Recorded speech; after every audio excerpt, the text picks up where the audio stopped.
Ragdoll cats are one of the most loving cat breeds, always following you around the house, sleeping with you at night, and keeping you company in the bathroom. But what is it like to live with 31 Ragdoll cats?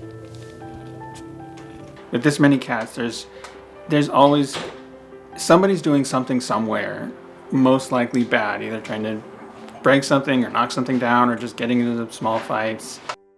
I am the Cat Butler, and these are my two Ragdoll cats, Teemo and Arya. Today, we're visiting Kiki and Loren to meet their beautiful Ragdoll family. So we have total, at the moment we have 31 cats in total, and we have 14 adult cats and 17 kittens. We'll explore what daily life is really like with 31 Ragdoll cats. Do they all snuggle with you at night? How long does it take to clean the litter boxes? And just how much does it cost to feed them all? We'll answer these questions and more, while also getting to know the unique personalities of each cat. And yes, we'll even witness a little romance between two furry lovebirds. Yeah, so she's like a stage 5 clinger girlfriend who just won't go away. Our first ragdoll that we got named Summer, she was just the sweetest cat ever. We adopted her for my youngest son, who is now 13 years old. Ever since we brought her home, she just really bonded with my son, and they were just like two peas in a pod, inseparable, and she was just really his, comfort blanket. They had a very deep connection between the two of them, and she was just the happiest, sweetest cat that we had ever met. And the Ragdoll breed was still new to us, and we just fell in love with it. We fell in love with everything about the breed, and how floppy they go in your arms. That is really how we fell in love with the breed, was through our first cat.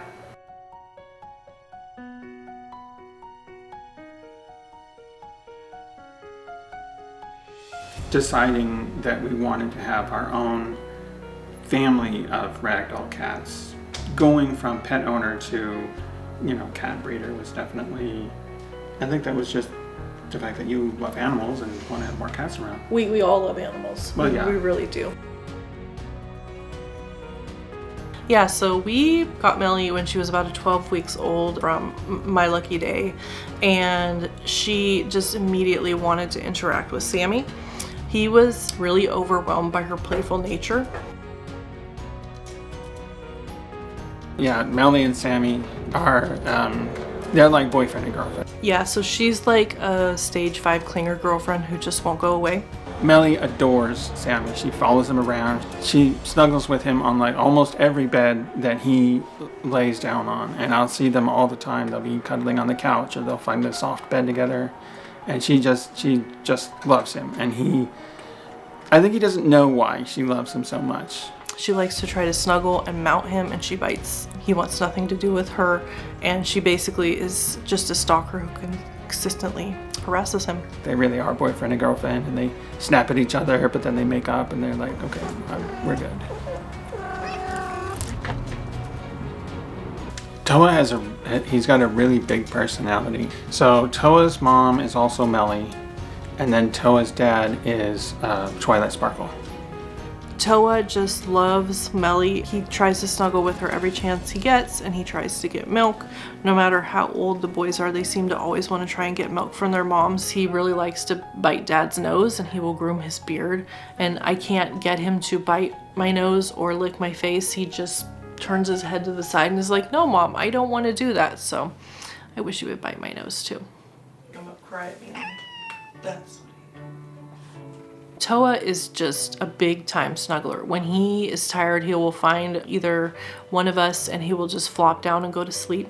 He loves pets. He's very outgoing and friendly. We have high hopes for Toa. He is almost identical to his dad, Twilight Sparkle. And because of that, we have really high expectations that he's going to do well on the show table, at the cat shows. The biggest thing he has is personality. He is just so easygoing, he's playful, he's happy, he's not afraid of anything, and that does a lot on the show table. So he's absolutely like the future of our cattery right now. Lovey is Melly's little girl, and she's from Melly's first litter.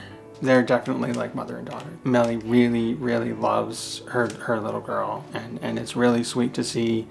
When Melly had her second litter of kittens, Lovey, and that's her second litter of kittens was the one with Toa. So when Toa was a tiny baby, Lovey would groom them with Melly, and Melly felt comfortable with co-parenting her kittens with her daughter.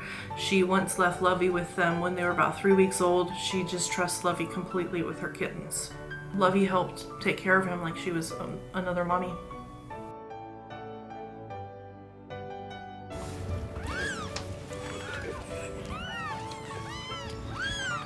I found that if I ever need therapy, right, I just go find a cat and I pick them up and I pet them, maybe brush them a little bit, and I feel a lot happier. And when there's this many cats, there's at least one who is up and willing to be, picked up and fussed around with.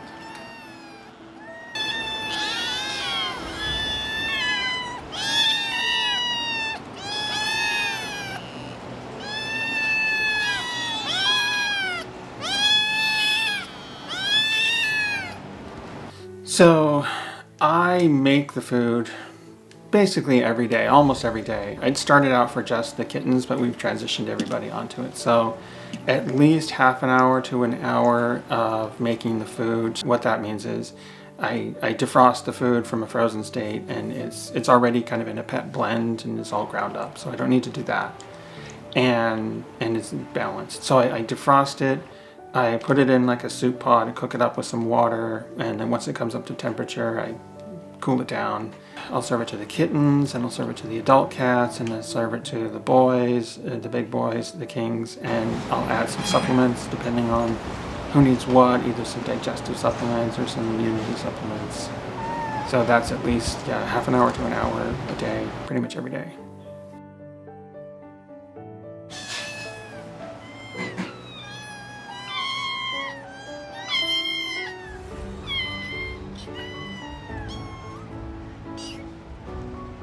Since we have 30 plus cats, we have a lot of litter boxes. We have upstairs, downstairs. It probably takes a solid 30 minutes worth of time just to scoop out the litter boxes each day. And sometimes I'll do it for the kittens, sometimes I'll do it twice a day just because they go a lot. We use exclusively pea husk litter, and we've recently found the Cat Butler litter, which we really like. I've noticed specifically that it dries out the poo much better than other litters that we have used in the past, which is why we've switched over. We recommend that to all of our kitten buyers, is to use the pea husk litter. We send them home with a box of the litter as well, just because we know it works and we know it's guaranteed success. We check all the babies' weights at least once a day, if not twice a day. Visual health inspection to make sure everybody in the litter is doing well, that they're thriving.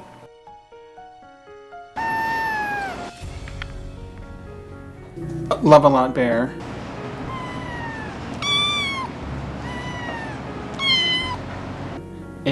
She's a seal bicolor girl. She's one of our little kittens in our litter right now that's coming up, and she's such a sweetheart. She's absolutely the sweetest of the litter out of 8, which says something.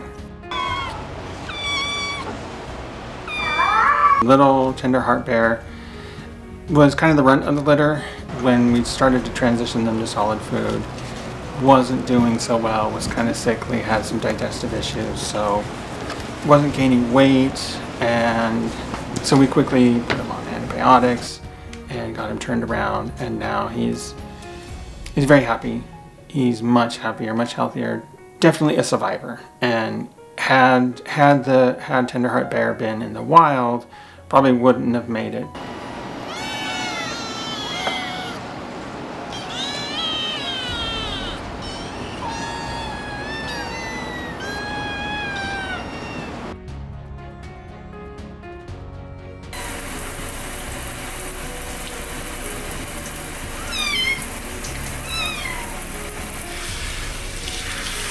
have a scratch on my hand. I have another one on my chest. It's about 6 inches long. I don't even know how I got it.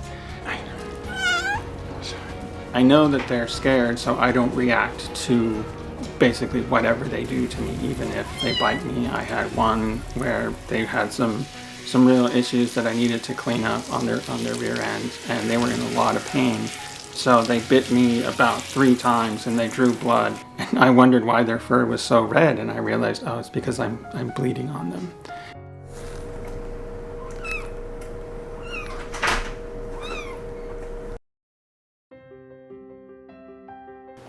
I think the most important things to know about our cats is that they're healthy, they're calm, and they come from a very loving home. We raise all of them with our family amongst other cats, dogs, and our kids.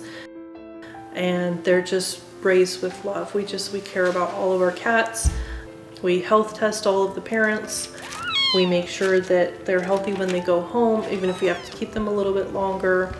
The kitten's journey starts really with the parents. So we want to make sure that the parents have a good health track record, that none of their mothers or fathers, grandparents, great-grandparents had any health issues, that they were all healthy, that there is a very, very low, under 5% relation between all of the family members, if you look at it throughout their history, that they're not related. We also make sure that anybody that comes and visits our cats, that they find their perfect cat. And we've had a couple of people who they've looked at the letters and they said, I like this cat, I like that cat, but I don't feel the right connection. And we tell them, there's no hurry. We want you to be happy. We want them to find their perfect cat, because a lot of times they'll pick up a cat and the cat just bonds to them as if they've known each other their whole lives. Mm-hmm. And that's when we know we've got the right match. We strive to give everybody their perfect cat. I want everybody to find their furry best friend. Kiki and Loren truly care about raising their cats in the best way possible. What really stood out to me was how thoughtful and detailed they are when it comes to breeding. They carefully study each cat's lineage to ensure you're getting not just a beautiful ragdoll, but a healthy one with a strong genetic foundation and loving temperament. Because when you're choosing your future best friend, you want them to be with you for as long as possible. I can't imagine my life without my 2 best friends, Teemo and Arya. They have changed my life for the better. If you're interested in welcoming a ragdoll in your life, I'll leave Kiki and Loren's info in the description below.